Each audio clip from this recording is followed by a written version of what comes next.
నమస్తే SR7 TV news కి స్వాగతం. బులెటిన్ల ముందుగా హెడ్లైన్స్. శరత్చంద్ర ఐఏఎస్ అకాడమీ విద్యార్థులకు శాసనసభ కార్యకలాపాలను ప్రత్యక్షంగా వీక్షించే అవకాశాన్ని కల్పించిన గౌరవ స్పీకర్ చింతకాయల అయ్యన్న పాత్రుడు. ఈ నెలలోనే డిఎస్సి నోటిఫికేషన్ విడుదల చేయాలని నెల్లూరులో maha dharna.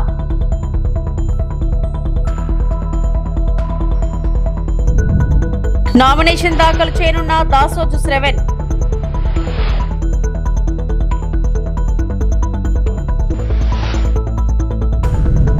BRS working president KTR ఆధ్వర్యంలో సీనియర్ నేతలతో కలిసి నామినేషన్ దాఖలు చేయనున్న దాసోజు శ్రవణ్. బీఆర్ఎస్ ఎల్పీ కార్యాలయానికి చేరుకున్న ఎమ్మెల్సీ అభ్యర్థి Dasoju Sravan. BRS party working president KTR, మాజీ మంత్రులు హరీష్ రావు, వేముల ప్రశాంత్ రెడ్డి, తలసాని శ్రీనివాస్ యాదవ్, మల్లారెడ్డి, గంగుల కమలాకర్, ఇతర సీనియర్ నేతలను కలిసిన దాసోజు శ్రవణ్.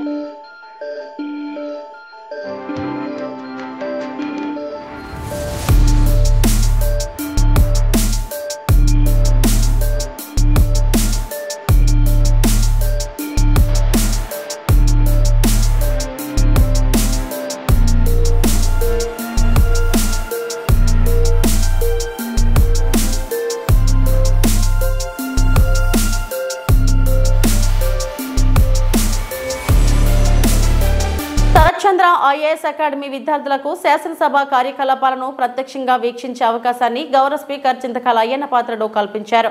సోమవారం సుమారు 100 మంది విద్యార్థినులు శాసనసభ గ్యాలరీ నుండి ప్రత్యక్షంగా సమావేశాలను వీక్షించారు. ప్రశ్నోత్తరాలు, 0 అవర్ వంటి కీలక అంశాలను గమనించి ప్రజా ప్రాతినిధ్యం వ్యవస్థలో జరుగుతున్న చర్చలు, మంత్రుల సమాధానాలు, సభ్యుల వాదోపవాదాలను ప్రత్యక్షంగా అనుభవించే అవకాశాన్ని పొందారు. ఈ సందర్భంగా విద్యార్థిని పావని తన అనుభూతిని వ్యక్తం చేస్తూ శాసనసభ సమావేశాన్ని ప్రత్యక్షంగా వీక్షించడం చాలా ప్రత్యేకమైన అనుభూతి. ఇప్పటివరకు టీవీలో మాత్రమే చూశాం. స్వయంగా చూడడం ఎంతో ఆనందంగా ఉందని తెలిపారు. ఈ అవకాశం కల్పించిన గౌరవ స్పీకర్ అయ్యన్న పాత్రుడికి కృతజ్ఞతలు తెలిపారు. ముందుగా నిన్న క్రికెట్ మ్యాచ్ చూసి ఉంటారు అందరూ.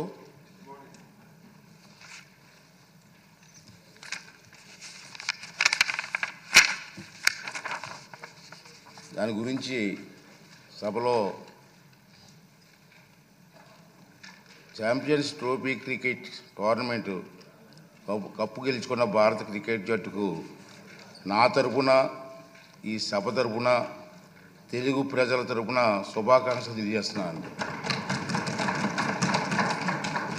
మన దేశం ఈ కప్పు గెలుచుకోవడం 3వసారి. ఈ దఫా టోర్నమెంట్లో ఒక మ్యాచ్ కూడా ఓడకుండా కప్పు గెలిచినటువంటి భారత జట్టుకు, కెప్టెన్కు, జట్టు సభ్యులందరికీ కూడా మన ఆంధ్ర రాష్ట్ర దిస్ ఈజ్ పావని. మేము శరత్చంద్ర ఐఏఎస్ అకాడమీ నుంచి వచ్చాం. ఈరోజు అసెంబ్లీని విజిట్ చేయడానికి ఛాన్స్ ఇచ్చిన స్పీకర్ గారికి చాలా థ్యాంక్స్. మేము ఎప్పుడు లైవ్లో టీవీస్లో చూసేవాళ్ళం అసెంబ్లీ సెషన్స్ అనేవి ఎలా జరుగుతాయి ఏంటి అని. కానీ ఇప్పుడు లైవ్లో చూడడం చాలా ఆనందంగా ఉంది. వేరే వేరే ఎమ్మెల్యేస్ వాళ్ళ కాన్స్టిట్యుయెన్సీస్ గురించి, వాళ్ళు ఫేస్ చేస్తున్న ప్రాబ్లమ్స్ గురించి మాట్లాడుతున్నారు. వాటిని రెక్టిఫై చేసే విధంగా కూడా గవర్నమెంట్ని అడుగుతున్నారు. ఇది మా ఎడ్యుకేషన్కి సంబంధించి కూడా చాలా ఉపయోగపడుతుంది. ఎలా రెక్టిఫై చేయాలి అనేది ముఖ్యంగా సివిల్ సర్వెంట్స్కి అయితే ఇంకా బాగా ఉపయోగపడుతుంది. ప్రజల ప్రాబ్లమ్స్ ఎలా ఉంటాయి ఏంటి అని తెలుసుకోవడానికి. Thank you for giving this opportunity. Thank you. Good afternoon everyone. Myself Madina from Sarachandra IAS Academy, Vijayawada. ఇవాళ మేము మాకు అసెంబ్లీలో పాల్గొనడానికి ఆపర్చునిటీ ఇచ్చినందుకు స్పీకర్ గారికి చాలా థ్యాంక్ యూ చెప్తున్నాము. మా కాలేజ్ నుంచి మేము దాదాపు 100 మంది వరకు వచ్చాము. అందరికీ సమానంగా ఆపర్చునిటీ ఇచ్చారు. This is the very first time that we had very good experience in the assembly. మాకు చాలా మంచిగా అనిపించింది అసెంబ్లీకి వెళ్ళినందుకు. అందరూ ఎమ్మెల్యేస్ అండ్ ఎమ్మెల్సీస్ని చూసినందుకు వాళ్ళు వేరియస్ ప్రాబ్లమ్స్ పైన మాట్లాడుతున్నారు. మేము అన్ని ఆ ప్రాబ్లమ్స్, రీజనల్ ప్రాబ్లమ్స్ ఏదైతే ఉందో అవన్నీ తెలుసుకోగలిగాము. That we are very happy that we had very good experience in the assembly. Thank you. DSC notification విడుదల చేయాలని డిమాండ్ చేస్తూ నెల్లూరులోని పీఆర్సీ సెంటర్ దగ్గర ఏబీవీపీ ఆధ్వర్యంలో ధర్నా చేపట్టారు. ముందుగా నోటిఫికేషన్ విడుదల చేయాలని, పరీక్షలకు కనీసం 3 నెలల సమయం ఇవ్వాలని డిమాండ్ చేశారు. 2018 నుంచి ఒక్క నోటిఫికేషన్ కూడా విడుదల కాలేదని ఏబీవీపీ నాయకుడు రాజశేఖర్ తెలిపారు. తక్షణం నోటిఫికేషన్ విడుదల చేయాలని డిమాండ్ చేశారు.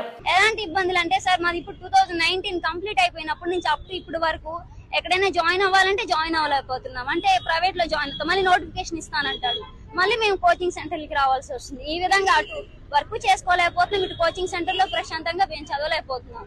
సో ఆ విధంగా కాకుండా మాకు అట్లీస్ట్ నోటిఫికేషన్ విడుదల చేసి ఇంత టైం అని ఇచ్చి మాకు స్కెడ్యూల్ ఇస్తే మా ప్రిపరేషన్ లో మేము ఉంటాము. అలా అని అదే తొందరగా ఇచ్చేయకుండా 1 month అట్లా టైం కాకుండా కొంచెం టైం ఇచ్చి మాకు నిర్వహించాలని కోరుకుంటున్నాం. రాజశేఖర్ అఖిల భారతీయ విద్యార్థి పరిషత్ ఏబీవీపీ నెల్లూరు విభాగ కన్వీనర్ ఈ రోజు నెల్లూరు నగరంలో వీఆర్సీ సెంటర్ లో డిఎస్సీ అభ్యర్థులతో ధర్నా నిర్వహించడం జరిగింది. దీనికి గల కారణం ఏంటంటే 2018 నుండి ఒక్క నోటిఫికేషన్ కూడా భర్తీ కాలేదు. డిఎస్సీ నెల్లూరు జిల్లాలో కావచ్చు, రాష్ట్రంలో కావచ్చు.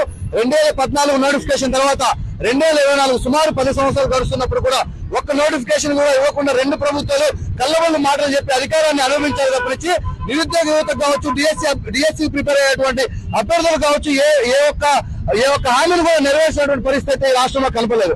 అయితే 2019 అధికారంలో ఎక్కినటువంటి జగన్మోహన్ రెడ్డి 2024 వరకు కళ్ళబొల్లి మాటలు చెప్పి అదిగో డిఎస్సీ, ఇదిగో డిఎస్సీ, అదిగో కోతి, ఇదిగో కోతి అన్నట్టుగా ఒక్క నోటిఫికేషన్ కూడా డిఎస్సీకి సంబంధించినటువంటి నోటిఫికేషన్ ఇవ్వనటువంటి కారణంగానే ఈ రోజు 2024లో వాళ్ళ యొక్క అధికారాన్ని కూకట్వేలతో ప్రకటించి డిఎస్సీ అభ్యర్థులు మొత్తం ఒక తాటిపైకి వచ్చి కూటమి ప్రభుత్వానికి ఎలక్షన్ లో ఎన్నుకొని నారా లోకేష్ విద్యాశాఖ మంత్రి చేసుకుంటే ఆ యొక్క విద్యాశాఖ మంత్రి అధికారం లేనప్పుడు పాదయాత్ర చేస్తున్నటువంటి సమయంలో అనేక హామీలు ఇవ్వడం జరిగింది.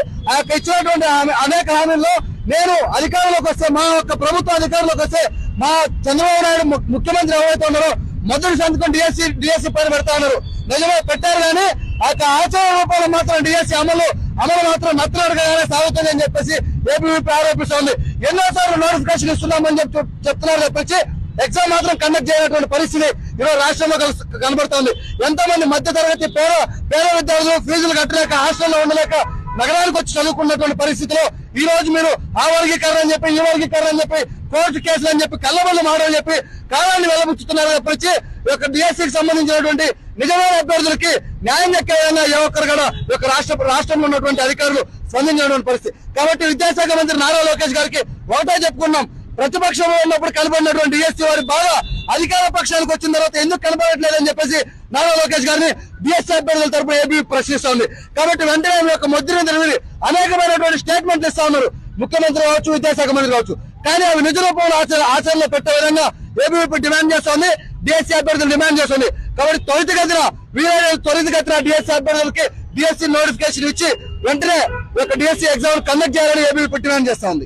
అఖిల భారతీయ విద్యార్థి పరిషత్ ఏబీవీపీ నెల్లూరు. మా తెలంగాణ రాష్ట్రం అన్ని రంగాల్లో ఉన్నతంగా ఉందని చెప్పి రాష్ట్రానికి పెట్టుబడులను తీసుకురావాలి, అంతేకాని మా రాష్ట్ర ఆర్థిక పరిస్థితి బాలేదని తెలంగాణ పట్ల ఇసుమంత గౌరవం లేని రేవంత్ రెడ్డి అబద్ధాలు చెప్తున్నాడు.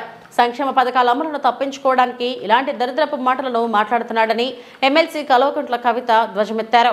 ఢిల్లీలో అయినా, అమెరికాలో అయినా, దుబాయ్లో అయినా, గల్లీలో అయినా, ఎక్కడైనా మా తెలంగాణ ఉన్నతంగా ఉంది, మా తెలంగాణ గొప్పగా ఉంది, మా తెలంగాణకు మీరు రండి అని ఆహ్వానించుకుంటూ 10 ఏళ్ళు కేసీఆర్ గారు కష్టపడితే ఈ తెలంగాణ రాష్ట్రం అనేటటువంటిది భారతదేశంలో నంబర్ 1గా ఉజ్వలంగా సాగింది. అటువంటి రాష్ట్రాన్ని పట్టుకొని ఒక రాష్ట్రానికి ముఖ్యమంత్రి అయినటువంటి వ్యక్తి నిన్న ఢిల్లీలో కూర్చొని ఈ రాష్ట్రం బాలేదు, ఈ రాష్ట్రం ఆర్థిక పరిస్థితి బాలేదు అని చెప్పి అబద్ధాలు చెప్పిండు. మన కర్మ ఏంటంటే ఆయన మన ముఖ్యమంత్రి గారు కావడం. దాంతోనే ఏం జరిగింది, మొత్తం ఇవాళ దేశంలో ఉన్నటువంటి అన్ని పత్రికలు కూడా Telangana state is in a financial crisis చెప్పిండు ముఖ్యమంత్రి గారు అని చెప్పి తాటాకంత అక్షరాలతోని దేశవ్యాప్తంగా తెలంగాణ రాష్ట్రం యొక్క పరువు పోయినటువంటి పరిస్థితి. ఎంత బాధ అవుతుంది, ఒక తల్లి ఒక బిడ్డని కంటే ఎంత ప్రసవ వేదన పడుతుందో తెలంగాణ సమాజం అంత ప్రసవ వేదన పడితే వందలాది మంది బిడ్డలు చచ్చిపోతే వచ్చినటువంటి రాష్ట్రం తెలంగాణ రాష్ట్రం. ఆ రాష్ట్ర సాధనలో పాత్ర లేదు కాబట్టే మన ముఖ్యమంత్రి గారికి ఈ ఇసుమంతా కూడా నొప్పి కానీ బాధ కానీ తెలంగాణ రాష్ట్రం పట్ల గౌరవం కానీ లేదు. ఆర్బీఐ బాజాప్తా చెప్పింది, రేవంత్ రెడ్డి గారు లెక్కలు చెప్తే నేను నమ్మకపోతుండే, కానీ ఇది ఆర్బీఐ చెప్పిన లెక్క. దీని ప్రకారమే యావరేజ్గా 3,000 కోట్లు రాష్ట్ర ప్రభుత్వం ఖర్చు పెడుతుంది. అంటే మరి ముఖ్యమంత్రి గారికి ఈ లెక్క తెలియదా? ఎవరు ఖర్చు పెడుతున్నారు, ఇది ఎక్కడ ఖర్చు అవుతుంది, ఈ విషయం మీద ముఖ్యమంత్రి గారికి అవగాహన లేదా? మరి క్లారిటీ ఇవ్వాలి. ఎందుకంటే మీరు నేషనల్ మీడియాలో కూర్చొని ఒక ముఖ్యమంత్రి స్థాయి అయి ఉండి 500 కోట్లు కూడా నేను ఖర్చు పెట్టలేకపోతున్నా అని చెప్తుంది. ఎందుకు ఈ మాట చెప్పిండు ముఖ్యమంత్రి గారు అంటే, ఆ వ్యక్తి ఆ విలేకరు అడిగిండు, ఏమయ్య మీరు మహిళలకు డబ్బులు ఇస్తామంటారు, రైతులకు ఇస్తామంటారు, ఉద్యోగాలు ఇస్తామంటారు, ఇవన్నీ చెప్పొచ్చిండ్రు, ఇన్ని సంక్షేమ పథకాలు చేపడతామని చెప్పొచ్చిరు కదా, మరి మీరు ఎందుకు ఇస్తలేరు మహిళలకు 2,500 అని అడిగితే, అది తప్పించుకోవడానికి అప్పటికప్పుడు బయటపడడానికి ఏం చెప్తాడంటే 500 కోట్ల కన్నా ఎక్కువ ఖర్చు పెట్టడం నా దగ్గర డబ్బులు లేవు, మా రాష్ట్రం బాగలేదు, మా రాష్ట్రం ఫైనాన్షియల్ సిచ్యువేషన్ బాగాలేదని చెప్పారు. ఇంతకన్నా దౌర్భాగ్యం ఉంటుందా? నీకు నికరంగా ఆదాయం 12,000 కోట్లు వస్తున్నాయి. 18,800 కోట్లలో 6,000 ఖర్చు పెట్టంగా 12,000 కోట్లు మిగులుతున్నాయి. 3,000 కోట్లు ఆల్రెడీ మీరు స్పెండ్ చేస్తున్నారని ఆర్బీఐ లెక్కలు చెప్తుంది. ఇంత దౌర్భాగ్యం ఏందని చెప్పి నేను ముఖ్యమంత్రి గారిని నేను ప్రశ్నిస్తా ఉన్నా. దరిద్రం అనేటటువంటిది మన ఆలోచనలనే ఉంటుంది, తెలంగాణ రాష్ట్రంలో లేదు. తెలంగాణ రాష్ట్రాన్ని కేసీఆర్ గారు ఒక స్థాయి వరకు తీసుకొచ్చి నిలబెట్టిండ్రు. ఇప్పుడు దాన్ని మొత్తం పడగొట్టాలి, అదేం బాగలేదని చెప్పాలనే ప్రయత్నంలో మన సొంత రాష్ట్రాన్ని అవమానిస్తున్నటువంటి ముఖ్యమంత్రి గారి వైఖరిని. అనకాపల్లి జిల్లా నర్సీపట్నంలో పార్టీ అధ్యక్షులు మాజీ ముఖ్యమంత్రి వైఎస్ జగన్మోహన్ రెడ్డి ఆదేశాల మేరకు మార్చి 12వ తేదీన అనకాపల్లి జిల్లా కేంద్రంలో జరగనున్న యువత మరియు విద్యార్థి నాయకులతో కలిసి అన్ని జిల్లా కేంద్రాల్లో తలపెట్టిన యువత పోరు అనే కార్యక్రమాన్ని విజయవంతం చేయాలని మాజీ ఎమ్మెల్యే పెట్ల ఉమాశంకర్ గణేష్ పిలుపునిచ్చారు. ఈ రోజు వైఎస్ఆర్సీపీ పార్టీ కార్యాలయంలో యువత పోరు పోస్టర్ను విడుదల చేశారు. కార్యక్రమంలో పార్టీ నాయకులు, కార్యకర్తలు పాల్గొన్నారు.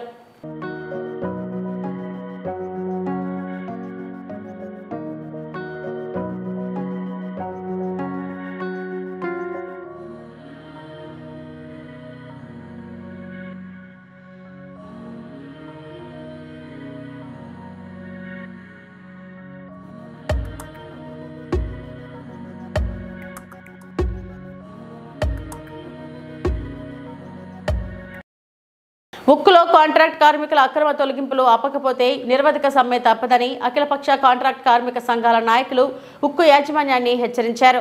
కాంట్రాక్ట్ కార్మికులను ఎవరిని తొలగించరాదని, ఇప్పటి వరకు తొలగించిన వారిని అందరినీ విధుల్లోకి తీసుకోవాలని, ఈఎస్ఐ లేని కార్మికులకు స్టీల్ యాజమాన్యమే వైద్య సౌకర్యం కల్పించాలని, నిర్వాసితులకు శాశ్వత ఉపాధి కల్పించాలని కోరుతూ పాతగాజువాక కూడలిలో steel plant contract labour union CITU అధ్యక్షులు జి శ్రీనివాసరావు అధ్యక్షతన మహాధర్నా నిర్వహించారు.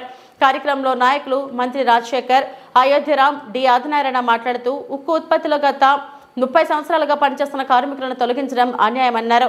కేంద్ర ప్రభుత్వం ప్యాకేజ్ ఇచ్చింది కార్మికులను తొలగించడానికా అని ప్రశ్నించారు. కార్మికుల తొలగింపు ఆపకపోతే నిరవధిక సమ్మె తప్పదని హెచ్చరించారు. కార్యక్రమంలో నాయకులు నమ్మి రమణ, మంత్రి రవి, కె వంశీ, ఉరుకోటి అప్పారావు తదితరులు పాల్గొన్నారు.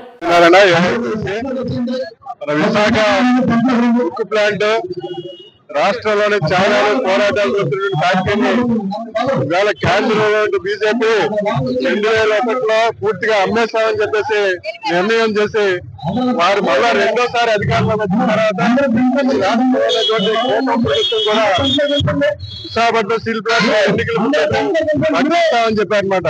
ఇవాళ రక్షించలేదు, ప్రజలను భక్షించేటువంటి నుంచి పెద్ద మోసం చేస్తున్నారు.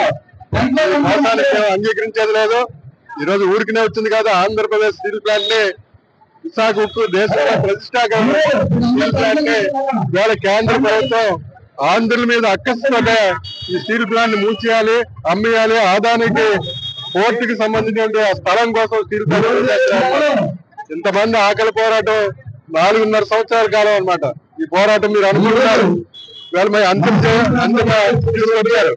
మా నిలబడ్డవా, మా పోరాటం నిలబడ్డవా, మీరు వెనక్కి వెళ్ళడం అనేది తెలుసుకోవడానికి వచ్చే 4-5 రోజుల కాలంలోనే విశాఖపట్నం స్టీల్ ప్లాంట్ ని ఈ రాష్ట్ర ప్రజలందరూ కూడా 14వ తారీఖున పోరాటం చేస్తున్నాం. ఈ రాష్ట్రాన్ని బంధిస్తాం. ఇవాళ ముఖ్యమంత్రి గారు స్పష్టంగా అన్యాయం చేస్తున్నారని చెప్పి తెలుసు నాయకత్వానికి ప్యాకేజ్ అంగీకరించారు. ప్యాకేజ్ ఇవాళ నిర్వాసన ఉద్యోగాలు చెప్పారనమాట. స్టీల్ ప్లాంట్ కార్మికులు స్టీల్ ప్లాంట్ పూర్తి స్థాయిలో ఉత్పత్తి చెప్పారు. తలంచకంటే నాయకత్వం కూడా కార్మికులే కాదు, ఈ రాష్ట్రంలో అవసరమైన ఢిల్లీ పాలకులు విధానాలు కాంట్రాక్ట్ కార్మికులు 100% వాళ్ళందరినీ కూడా రాష్ట్ర వ్యాప్తంగా పోరాటానికి కూడా కేంద్ర ప్రభుత్వం తెలుగు డెవలప్మెంట్ 4 సంవత్సరాల నుంచి కొట్లాడితే కేంద్ర ప్రభుత్వం 11,400 కోట్ల రూపాయల ప్యాకేజ్ ఇచ్చి మా పని ఇబ్బంది దులుపుకుంటూ కార్మికులు రోడ్డు మీద పెట్టేందుకు ప్రయత్నం చేస్తా ఉంది. పర్మనెంట్ ఉద్యోగులు 2,000 మంది ఇంటికి పంపించింది. కాంట్రాక్ట్ కార్మికులు ఇప్పుడు 1000 మంది ఇంటికి పంపించింది. ఇంకో 4,000 మంది కాంట్రాక్ట్ కార్మికులు తీసేయడం కోసం ప్రయత్నం చేస్తా ఉంది. గత 40 సంవత్సరాలుగా కంటికి రెప్పల కంపెనీని కాపాడుకుంటూ ప్రభుత్వం 5,000 కోట్లు ఇస్తే దాన్ని 3,500 లక్షల కోట్ల ఆర్థిక తీర్చింది కార్మిక వర్గాన్ని. ఈ రోజు రాత్రి ఆపేసి ఇంటికి పంపించేస్తే 25 ఏళ్ళు పనిచేసే కాంట్రాక్ట్ కార్మికుల్ని రాత్రి ఉద్యోగులు ఆపేస్తే చూస్తూ సిద్ధంగా లేరు. ఎవరినైతే 1000 మంది కార్మికులు ఆపారో రోడ్డు మీద వచ్చారో భవిష్యత్తులో 4,000 మంది ఆపాలనుకుంటా ఉన్నారు. దీనికి వ్యతిరేకంగా ఉద్యమం నడుస్తా ఉంది. భవిష్యత్తులో ఉద్యోగాలు కాపాడుకోవడం కోసం దేనికైనా సిద్ధంగా అని చెప్పేసి ఎన్నో పోరాటాలు చేసి తెచ్చుకుని ఈ కంపెనీని ఆ ఉద్యోగాలకు అసలు పెడితే ఎవరిని ఉపేక్షించడం లేదు. కాబట్టి ఏ ఒక్క ఉద్యోగాన్ని ఆపకూడదని చెప్పి పూర్తిస్థాయిలో ఉత్పత్తి తీసుకురావడం కోసం ప్రయత్నం చేయాలని చెప్పేసి నా ద్వారా విశాఖకు లాభాలు. కావలి నియోజకవర్గం వైఎస్ఆర్ కాంగ్రెస్ మాజీ శాసనసభ్యులు శ్రీ రామిరెడ్డి ప్రతాప్ కుమార్ రెడ్డి నివాసంలో మీడియా సమావేశం జరిగింది. మాజీ శాసనసభ్యులు శ్రీ రామిరెడ్డి ప్రతాప్ కుమార్ రెడ్డి మాట్లాడుతూ రాష్ట్ర వైఎస్ఆర్ కాంగ్రెస్ పార్టీ అధ్యక్షులు మరియు మాజీ ముఖ్యమంత్రి వర్యులు శ్రీ వైఎస్ జగన్మోహన్ రెడ్డి ఆదేశాల మేరకు ఈ నెల 12వ తేదీ బుధవారం నాడు ఉదయం 10 గంటలకు నెల్లూరులోని వీఆర్సీ సెంటర్ వద్ద నుండి కలెక్టరేట్ వరకు జరుగు యువత పోరు కార్యక్రమంలో విద్యార్థులు, నిరుద్యోగులు, యువత మరియు వైఎస్ఆర్ కాంగ్రెస్ పార్టీ నాయకులు, కార్యకర్తలు అధిక సంఖ్యలో పాల్గొని విజయవంతం చేయవలసిందిగా కోరారు. కార్యక్రమంలో కావలి నియోజకవర్గం వైఎస్ఆర్ కాంగ్రెస్ పార్టీ నాయకులు, కార్యకర్తలు అధిక సంఖ్యలో పాల్గొన్నారు.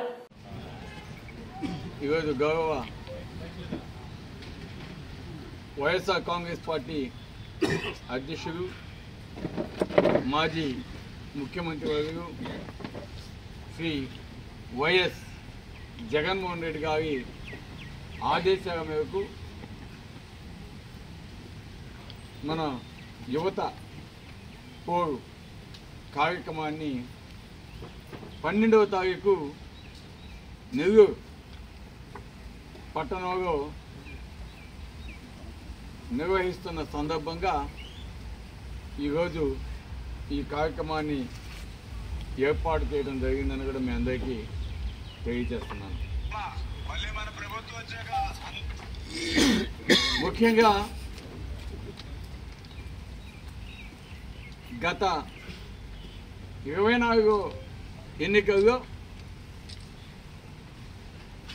చంద్రబాబు నాయుడు గారు ప్రజలని, విద్యార్థులని, రైతులని, యువతని అందరినీ కూడా మోసం చేసేదానికి ఏ విధంగా హామీలు చెప్పాడో, ఏ ఒక్కటి నెరవేర్చకుండా ఏ విధంగా మోసం చేశాడో, దీనివలన నష్టపోతున్న ముఖ్యంగా విద్యార్థులు, యువతకి, అదేవిధంగా రాష్ట్ర ప్రజలకి అండగా ఉండాలి. ఆ విద్యార్థుల యొక్క తల్లిదండ్రులకి మనం అంతా కూడా అండగా ఉండాలని చెప్పి ఈరోజు ఈ యువత పోరుని ప్రారంభించడం నిజంగా చాలా సంతోషం. ఎందుకంటే జగన్మోహన్ రెడ్డి గారు ఎప్పుడు కూడా పేద ప్రజల పక్షపాతి. పేద ప్రజలకి ఏ విధంగా జగన్మోహన్ రెడ్డి గారు గతంలో ముఖ్యమంత్రిగా ఎన్నిక కాకముందు వాగ్దానాలు ఇచ్చారో అవన్నీ కూడా ముఖ్యమంత్రి అయిన తర్వాత ఏ విధంగా నెరవేర్చాడో కూడా ప్రజలంతా కూడా చూశారు. కానీ మన దౌర్భాగ్యం కొద్దీ చంద్రబాబు నాయుడు గారు వేరిపోని హామీలన్నీ, వీలు కాని హామీలన్నీ ఇచ్చి ప్రజలను మభ్యపెట్టి గెలిచిన తర్వాత ఏ విధంగా మోసం చేస్తున్నాడో కూడా ఈరోజు ప్రతి ఒక్కరు కూడా చూస్తూ ఉన్నారు, అర్థం చేసుకున్నారు. అందుకే ప్రభుత్వం వచ్చి 9-10 నెలలు అవంగానే ఈరోజు ప్రజల వ్యతిరేకత అనేది ఏ విధంగా బయటపడుతుందో, ఏ విధంగా తెలియజేస్తున్నారో ఒకసారి చూస్తే అర్థమవుతా ఉంది. చంద్రబాబు నాయుడు గారు అధికారంలోకి వచ్చి ఈరోజు మన విద్యార్థుల మీద కక్ష సాధింపు చర్యకి ఏ విధంగా దిగుతున్నాడో ఈరోజు అందరికీ అర్థమవుతా ఉంది. ఉదాహరణకి 5 త్రైమాసిక ఫీజు రింబర్స్మెంట్ పథకాలు ఇవ్వకుండా ఇంజనీరింగ్ విద్యార్థులు కావచ్చు, మెడికల్ విద్యార్థులు కావచ్చు, డిగ్రీ చదువుతున్న విద్యార్థులు కావచ్చు, ఉన్నత చదువు చదువుతున్న ప్రతి ఒక్క విద్యార్థి కూడా ఏ విధంగా ఇబ్బంది పడుతున్నారో వాళ్ళైతేనేమి వాళ్ళ తల్లిదండ్రులు అయితేనేమి ఈరోజు కాలేజీలకి ఆన్సర్ చెప్పలేక ఏ విధంగా ఇబ్బంది పడుతున్నారో అందరికీ తెలుస్తూ ఉంది. ఈరోజు కాలేజీ యాజమాన్యాలు కూడా టీచింగ్ స్టాఫ్కి కావచ్చు, వాళ్ళందరికీ కూడా ఫీజు కూడా వాళ్ళకి శాలరీస్ కూడా ఇవ్వలేని పరిస్థితిలో వాళ్ళు కూడా ఏ విధంగా ఇబ్బంది పడుతున్నారో అందరికీ అర్థమవుతా ఉంది. ఎప్పుడైతే కాలేజీలు సక్రమంగా శాలరీస్ కావచ్చు, వసతులు కావచ్చు కల్పిస్తాయో అప్పుడే విద్యార్థులకు కూడా బోధన ఇవన్నీ కూడా బాగుంటుంది అనేది ప్రతి ఒక్కరికి తెలిసిన విషయమే. అటువంటి పరిస్థితిని ఈరోజు ఏ విధంగా నిర్వీర్యం చేస్తున్నారో ఈరోజు ప్రతి ఒక్కరు కూడా చూస్తూ ఉన్నారు. అదేవిధంగా కొంతమంది విద్యార్థులు అమ్మఒడి లేకనో లేదా ఫీజు రింబర్స్మెంట్ లేకనో మధ్యలోనే చదువులు మానేసి ఈరోజు పనులకు పోతున్న పరిస్థితి మనం కూడా చూస్తూ ఉన్నాం. గతంలో విద్యార్థులు బాగా చదువుకోవాలా, విద్యార్థులు బాగా చదువుకొని ఉన్నత స్థానాలకు పోతే రాష్ట్రం అభివృద్ధి చెందుద్ది, అటువంటి పేద బడుగు విద్యార్థులందరినీ కూడా మనం చదివించాలని ఒక మంచి ఉన్నత ఆశయంతో ఆనాడు రాజశేఖర రెడ్డి గారు ఫీజు రియంబర్స్మెంట్ పథకాన్ని తేవడం జరిగింది. ఎంతోమంది విద్యార్థులు ఈరోజు లక్షల మంది చదువుకొని ఈరోజు ఇతర రాష్ట్రాలుగా కావచ్చు, మన రాష్ట్రంలో కావచ్చు, దేశ విదేశాలుగా కావచ్చు ఏ విధంగా ఉద్యోగ అవకాశాలు తెచ్చుకొని చదువుకొని వారు ఉన్నత స్థాయికి పోయారో, వారు పోవడం వల్ల ఆ పేద కుటుంబాలు ఏ విధంగా ఆర్థికంగా బలోపేతమైనయో ఇది ప్రతి ఒక్కరు కూడా చూస్తున్న విషయం, తెలిసిన విషయం. అటువంటి విద్యని ఈరోజు ఏ విధంగా ఇబ్బంది పాలు చేస్తున్నారో కూడా. మా గ్రామానికి మేమే రహదారి నిర్మించుకుంటున్నాం. అల్లూరి సీతారామరాజు జిల్లా అనంతగిరి మండలం కీవర్ల పంచాయతీలో ఉన్నటువంటి నక్కుల మామిడి గ్రామం అల్లూరు జిల్లాలో ఎంత అభివృద్ధి అయినా మా గ్రామానికి రోడ్డు లేని పరిస్థితులు చూస్తున్నారు. భవనాల మాట అటుంచితే కనీసం ఊరు దాటి వెళ్ళడానికి రోడ్డు సదుపాయాలు లేక మా గ్రామానికి మేమే సొంత డబ్బులతో రోడ్డు వేసుకునే పరిస్థితి ఉంది. గ్రామంలో అనేక ప్రాణాలు పోతున్న అరణ్య రోదనే తప్ప అంబులెన్స్ శబ్దం వినిపించని పల్లెలో పురిటి నొప్పులు తెలియకుండా బిడ్డను కన్నేంత వెసులుబాటు కల్పించే సామర్థ్యం ఉన్న గిరిజన ప్రాంతాల్లో తల్లులు కనీసం ఆసుపత్రికి వెళ్ళడానికి ప్రాణాలకు తెగించాల్సిన పరిస్థితులు ఉన్నాయి. 5 ఏళ్లకోసారి మారే రాజకీయ నాయకులకు తరతరాలుగా వాళ్ల బాధలు పట్టడం లేదని ప్రజలు వాపోతున్నారు. అల్లూరి మన్యం జిల్లాల్లోని కొన్ని ప్రాంతాల్లో కనీసం రోడ్డు సదుపాయం లేక జనాలు తీవ్ర ఇబ్బందులను ఎదుర్కొంటున్నారు. అల్లూరు జిల్లా ఏజెన్సీ ప్రాంతం అనంతగిరి మండలం కివర్ల పంచాయతీ నక్కులమాడి గ్రామ సమీపంలో మనం ఉన్నాము. ఇక్కడ ముఖ్యంగా గిరిజనులు పడుతున్న బాధలు అయితే వర్ణానితమనే చెప్పాలి. ఎందుకంటే మనం ఇప్పుడు చూస్తున్నాం ఈ గ్రామానికి అంటే స్వాతంత్రం వచ్చి నేటికి ఏళ్ళ గడుస్తుంది, కానీ ఇప్పటికీ కూడా కనీసం రోడ్డు సౌకర్యం లేక వీళ్ళు చాలా ఇబ్బందులు పడుతున్నారు. మరి ఎట్టకేలకు ఈ గ్రామానికి ఓట్లేసిన నాయకులు, పాలిస్తున్న అధికారులు ఎవరు కూడా పట్టించుకోకపోవడంతో పూర్తి స్థాయిలో మరి ఆ గ్రామంలో సుమారు 62 మంది ఉన్నారు. 62 మంది అంటే 62 గడపలు ఉన్నాయి, సుమారు 350 మంది ఉన్నారు. మరి వాళ్ళు మాకు తెలిసిన కథనం ప్రకారం పాపం వాళ్ళ ఇంట్లోనే చాలా మట్టుగా బంగారం అలాగే ఇతర వస్తువులు తాకట్లు పెట్టి నేడు వాళ్ళ సొంత డబ్బులతో ఇంటికి చందాలు వేసుకొని మరి ఇక్కడ రోడ్లు వేస్తున్నారు. మరి ఈ రోడ్డు కోసం గతంలో ఎవరైనా అధికారులకు తెలియజేశారా, అలాగే లేకపోతే నాయకులకు తెలియజేశారా? మరి గెలిచే ముందు ఏమైనా రోడ్లు వేస్తానని చెప్పి నాయకులు హామీ ఇచ్చారా ఏటి అనేది ఇప్పుడు ఆ గ్రామస్తులు ఉన్నారు. మరి వారి బాధలు వారి సమస్యలు వారిని అడిగి తెలుసుకుందాం. నమస్కారం అండి. ఇప్పుడు మీ గ్రామానికి మరి ఇన్నేళ్ళు అవుతుంది, మరి చాలా మంది నాయకులు మారుతున్నారు, వస్తున్నారు. మరి మీ గ్రామానికి వచ్చినప్పుడు ఎప్పుడైనా ఎవరైనా హామీలు ఇచ్చారా? ఓట్లకు వచ్చేటప్పుడు ఇచ్చారండి. ఏమనేవారు? మీకు రోడ్లు వేస్తాం, మాకు ఓట్లు ఇవ్వండి, మీ ఊర్లో కంపల్సరీగా మేమైతే రోడ్డు వేయించే బాధ్యత మేము పూర్తిగా స్థాయిలో తీసుకుంటున్నాం అనేది చాలా మంది మాట్లాడారండి. అది రీసెంట్ 5 సంవత్సరాల క్రితం కూడా మాట్లాడారండి మాతో. ఓకే, అంటే ఇప్పుడు మాకు తెలిసిన సమాచారం గతంలో ఏదో రోడ్డు ఇచ్చారట కదా? ఇచ్చారండి. అది టెంకలవలస టు నక్కుమడి వరకు 4 కిలోమీటర్ల దూరం అనేసి ఇచ్చారండి. సో దానికి ఎలా ఉందంటే కాంట్రాక్టర్ గారు వచ్చారండి, పోలరెడ్డి గారు. వచ్చిన తర్వాత టెంకలవలస నుండి స్టార్ట్ చేసి నక్కుమడి వరకు రోడ్ అయిపోతుంది అనేసి స్టార్ట్ చేసిన తర్వాత ఏమన్నారంటే 3,50,00,000 సరిపోవట్లేదండి, బ్రదర్ గా మీకు దీనికి సర్వే చెయ్యాలి, ఎక్సలెంట్ గా ఇచ్చి మళ్ళా ప్రపోజల్ పెట్టాలనేసి అన్నారండి. సో అది ఇచ్చిన తర్వాత మధ్య 13 వరకు వచ్చి తారు వేసి వెళ్ళిపోయారండి. ఇవి ఇప్పటివరకు నా బులెటిన్ అప్డేట్స్. నమస్తే.